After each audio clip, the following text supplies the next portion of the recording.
Today, there is a tradition, in some communities, there's a tradition of always learning Pirkei Avot between Mincha and Mariv, always learning from the tractate of Avot.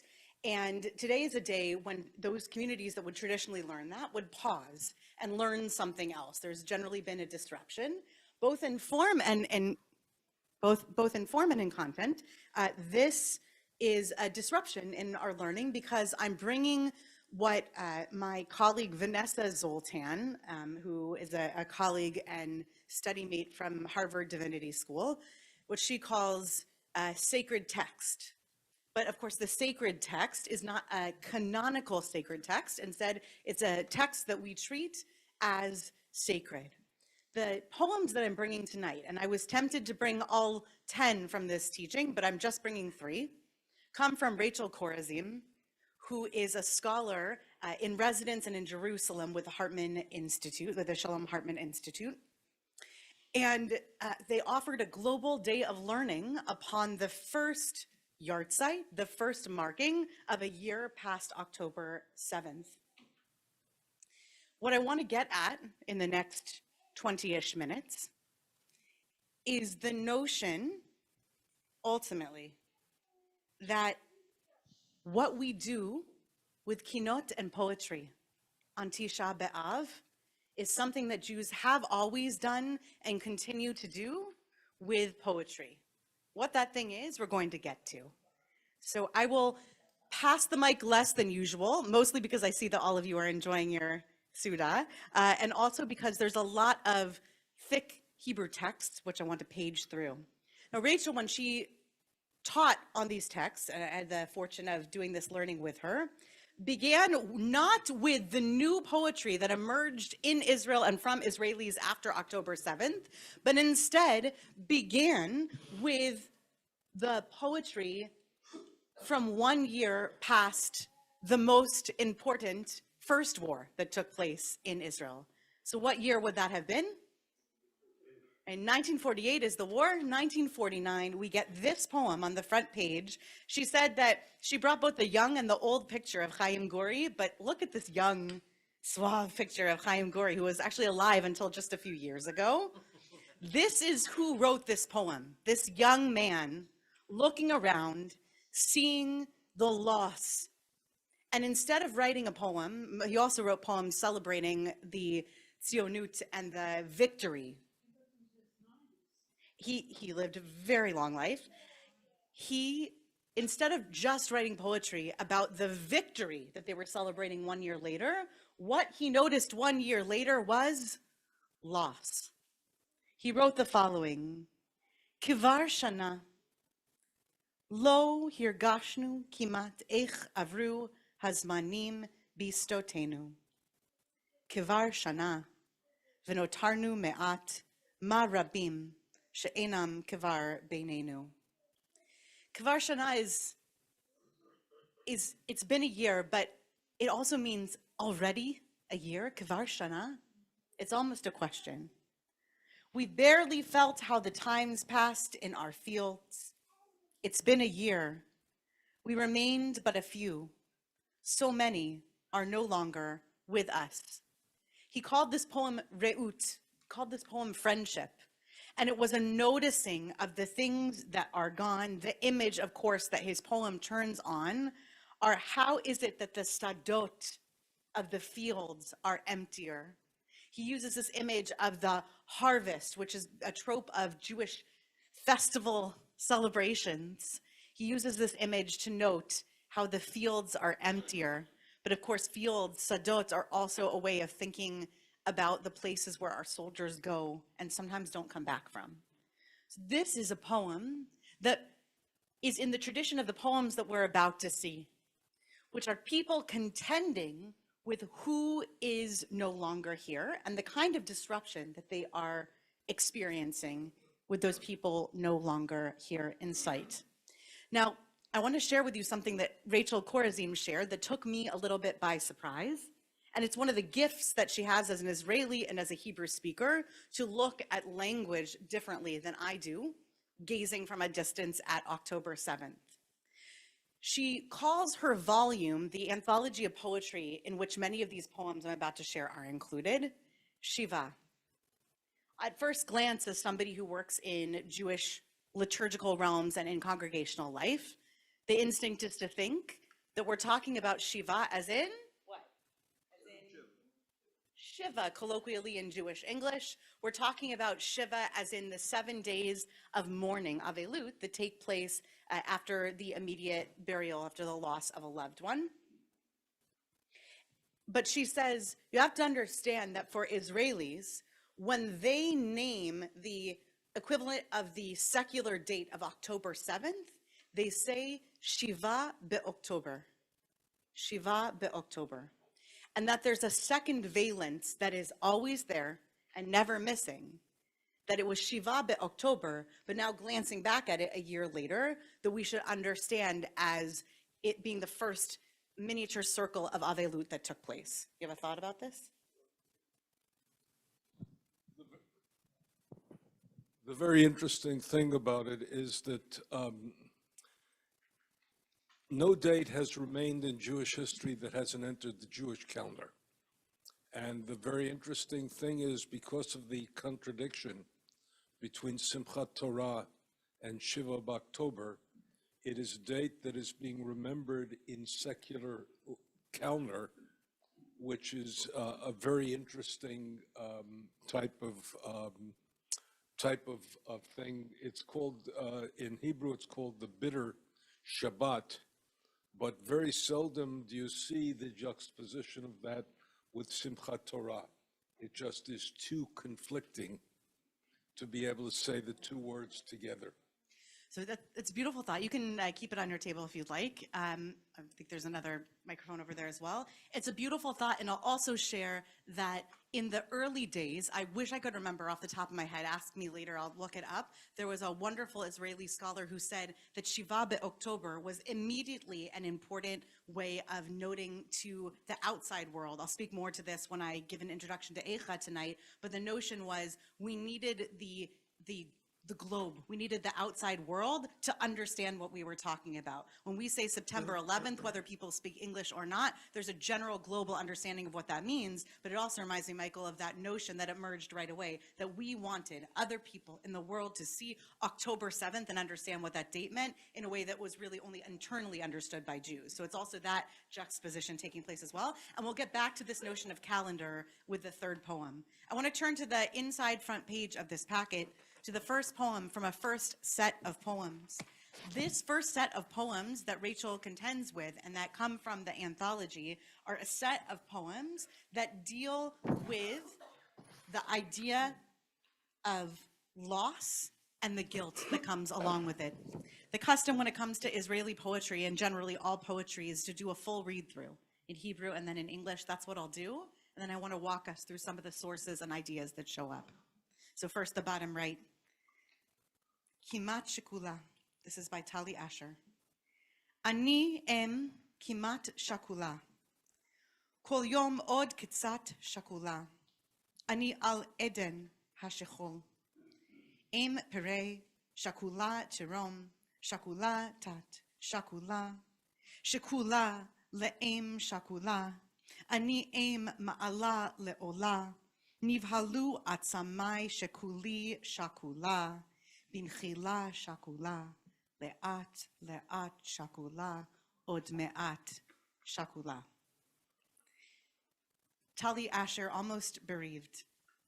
I am an almost bereaved mother, each day a bit more bereaved. I am on the threshold of bereavement, a pre-bereaved, not yet bereaved, under-bereaved mother, equal to a bereaved mother. I am a sacrificing mother. My bones shiver as I am totally bereaved. Forgive my bereavement, little by little becoming bereaved, soon bereaved. Take a look at that first line in the Hebrew, even if the Hebrew is somewhat unfamiliar to you. It's the first line, it's really the second line, the first line with nikud, with the vowelization in it. That idea of kimat shakula really refers to this idea of being almost, just by a thread, just by a hair. I am not bereaved. The idea, Rachel says with this poem, is this idea that one can live in terror of being bereaved, but in living in that terror, feel responsible to ask forgiveness and permission of the people who are actually living in bereavement. So many Israelis are in what we would call technical avelut, technical bereavement. They've actually lost. But the state of almost losing is pervasive, and it terrorizes the individual Israeli. She says this idea of kol yom od kitsat shakula, every day it's just a little bit like I might almost be bereaved. It's this notion of being scared of the knock at the door. People who, I don't know if anybody here has had close relatives in military service or in police force, and you've been in military service, so you may know this notion that when people have close relatives who are in active duty, and that could include police and fire, that there is always a great fear of that knock at the door.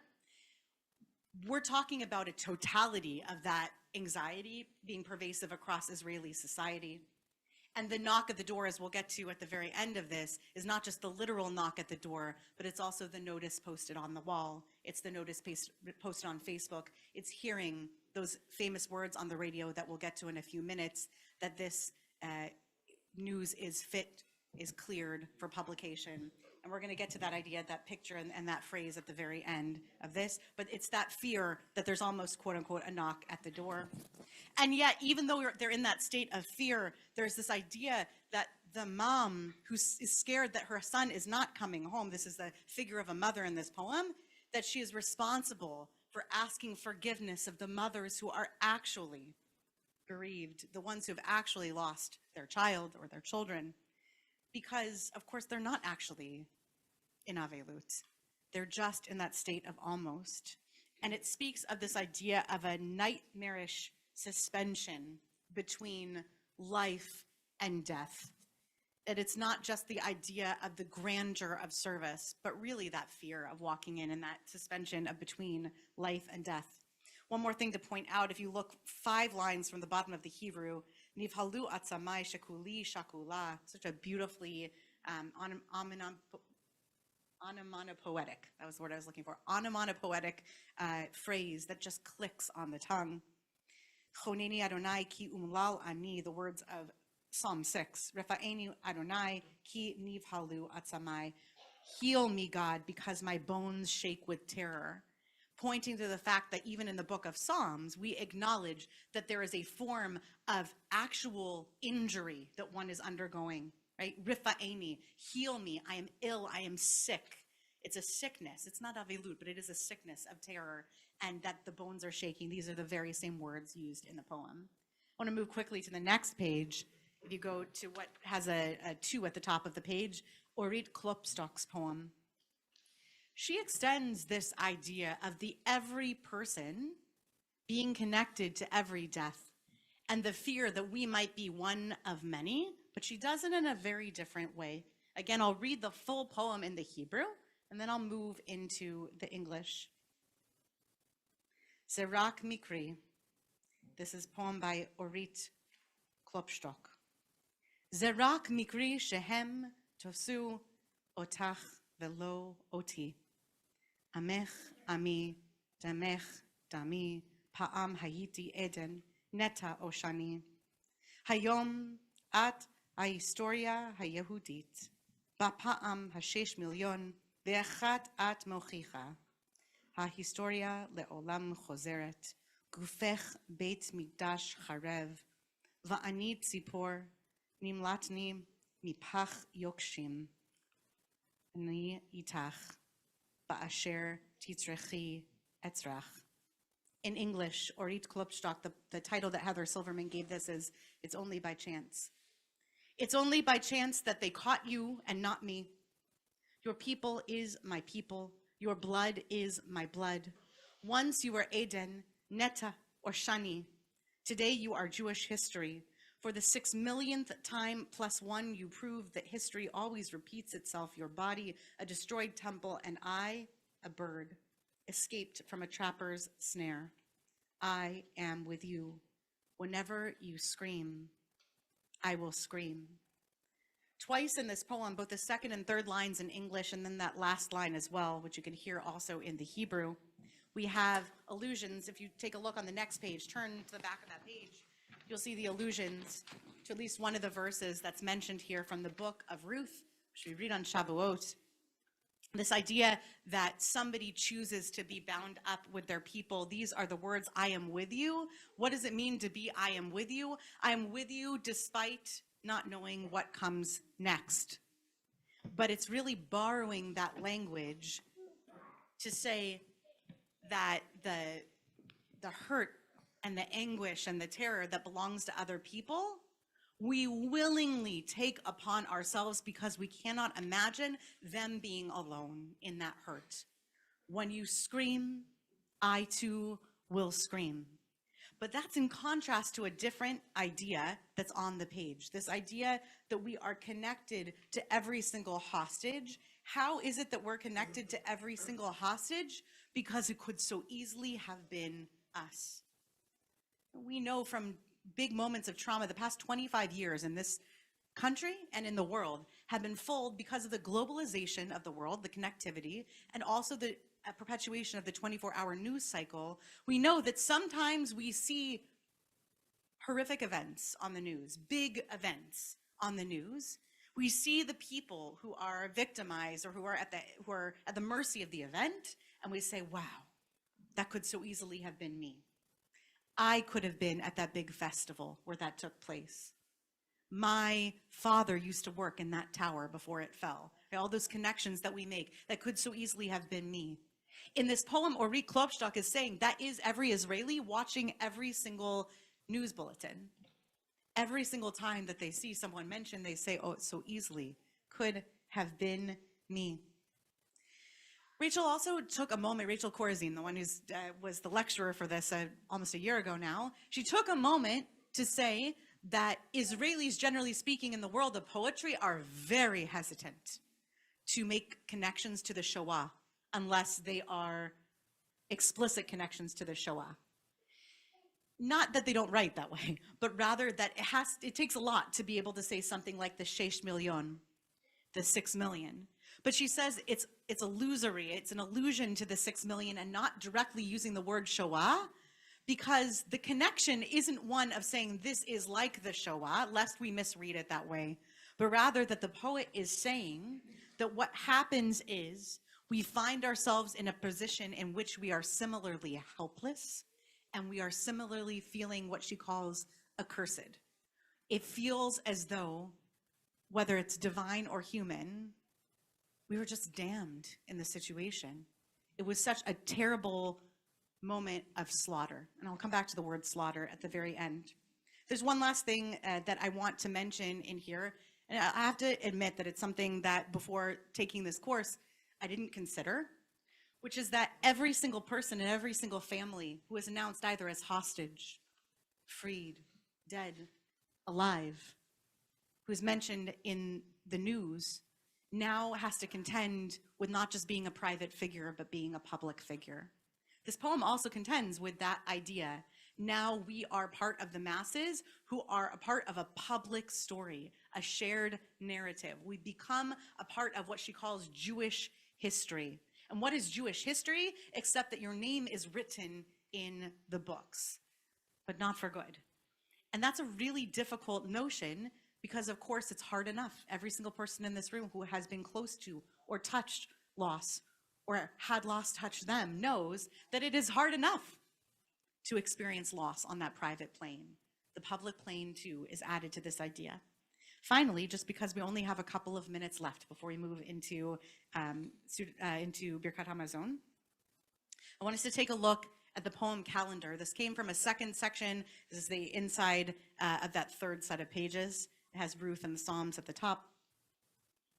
This goes back to the idea, and Michael mentioned this briefly at the beginning, this idea that the calendar itself has a juxtaposition that cannot be forgotten. Simchat Torah, October 7th, they are bound up in history. But this instead, this Lital Kaplan poem contends with the idea that it seems like the holidays don't work anymore. And here's the poem. אפשר לארוז את החנוכיות, ולהשיבן ולטרינות, הנס לא מצליח לאחוז בפתיל ימינו, וזה לא עניין שראוי לפרסום. I'll come back to that in a moment.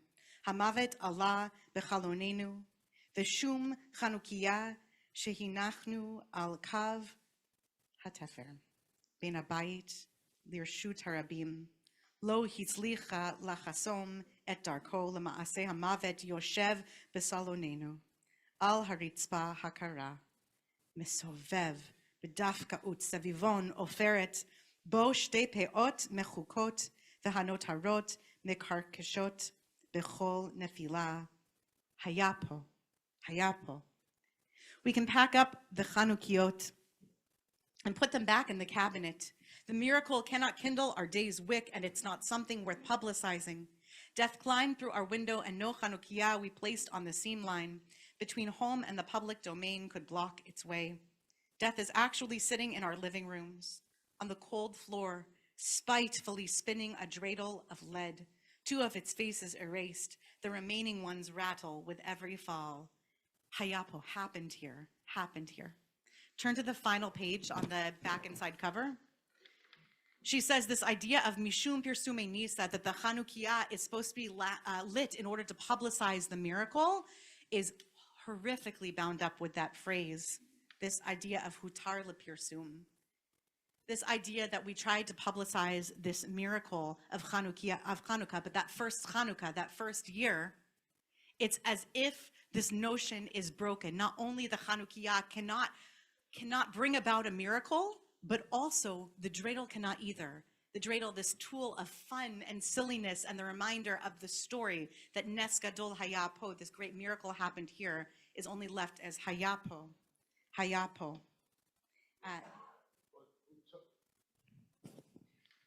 In the Israeli news, they will tell you that 4 soldiers have been killed and not mention their names because it's not permitted to proclaim them. And then the first time that they say on the news that they can name the people who have been killed, they say Hutar lePersum. The IDF has now given permission to publicize the names. That means the immediate family has been reached. That means the knock on the door. That's right. So that's what this image is of, is a captured screenshot of what the news does when So those names you are have written. to sit with, look, I have 2 grandnephews in the IDF. You have to sit in a home where immediately 4 soldiers have been killed and you don't know the names, and anytime anybody's walking up the door, you're scared out of your mind that they're walking up the door to knock on your door.